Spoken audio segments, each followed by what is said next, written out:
Assalamu alaikum, my fellow adventurers, and welcome back to the third installment of our thrilling journey into the captivating world of Jinn Stories. It's been an incredible ride so far, with tales that have left us spellbound and on the edge of our seats.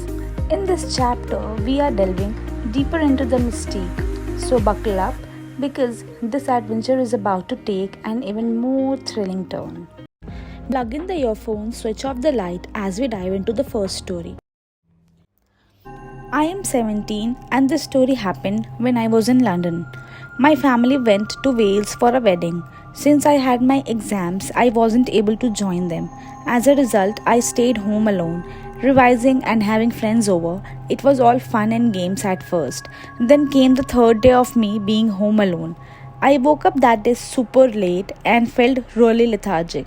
The plan was to revise and study. But since I felt incredibly low on energy, all I really wanted to do was to eat food and watch TV all day. Now, the TV button itself was off. So, in order to turn the TV on, I had to press that to get the remote to turn it on. As I got up to do so, I got a massive head rush and a forceful gust of cold wind came at me as if through an open window.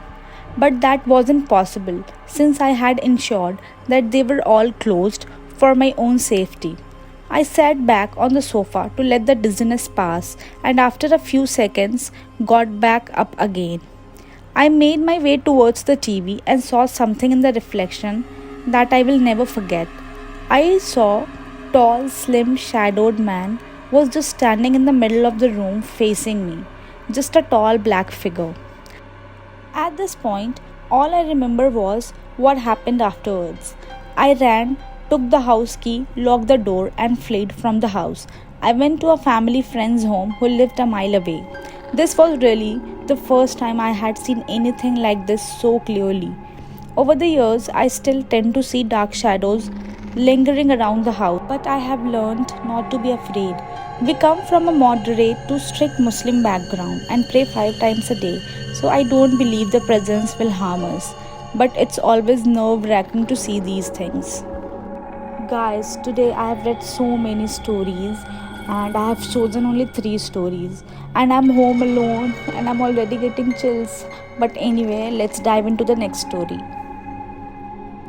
We were driving my friend's really old beat up Subaru through a massive graveyard. We stopped and walked down a hill and came across a little pond. There was someone sitting on a rock on the other side of the pond. The figure was all black and we couldn't make out any feature other than the fact it looked like a man who was wearing some old style top hat. We stupidly waved and shouted hi. He didn't show any acknowledgement and continued sitting still on the rock. All of a sudden, he jumped to his feet and started running to us on the water and then vanished in thin water about halfway off the pond. My friends and I screamed and ran back to the car. The car wouldn't start and we heard something banging on the back of the car. It wasn't a constant bang, but every few seconds or so we would hear it. Nobody was outside from what we could see in the dark. But something was making a noise on the car. I opened my phone and started dialing my mom to come give us a boost, but I had no service. None of us had any cell service. The next 30 minutes were spent trying to get the car started. No banging was heard afterwards, but we felt this heavy pressure around us. Finally, the car started and she hit the pedal to the metal. We sped out of the graveyard so fast, immediately crossing the gates. All of our phones regained cell service. One thing I know for sure is that someone or something was out there and it was not an animal or a human. There is this thing with me whenever I read a story or someone tells me a story or mainly horror story, I imagine myself in that situation and that actually makes me scared, and that's what happening with me right now since I'm home alone. So this is the last story where this person says, you know that feeling when you awaken to consciousness from deep sleep, but you're still in that foggy, semi-unaware state of mind.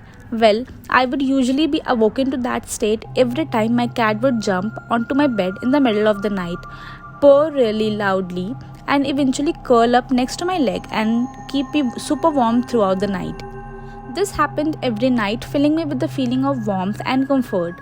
Is there anything purer than the love and comfort offered by a pet? I certainly don't think so.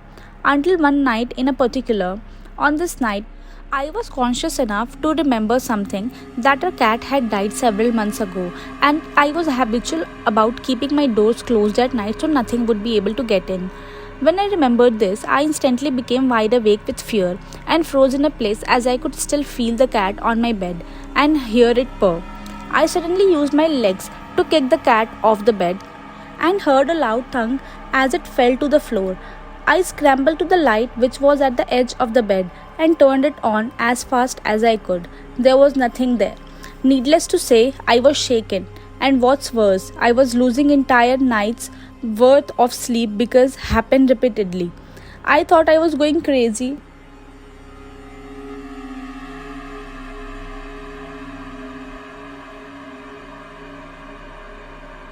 They just thought they were going crazy as well, just like me. We moved shortly. Anyway, that's all for today. I hope you like the stories. If you have any suggestion, comment down below. And if you want me to feature your story, feel free to DM me on Instagram. I will come up with different content stories super soon. Thanks for watching. Don't forget to subscribe. Assalamu alaikum. Allah Hafiz.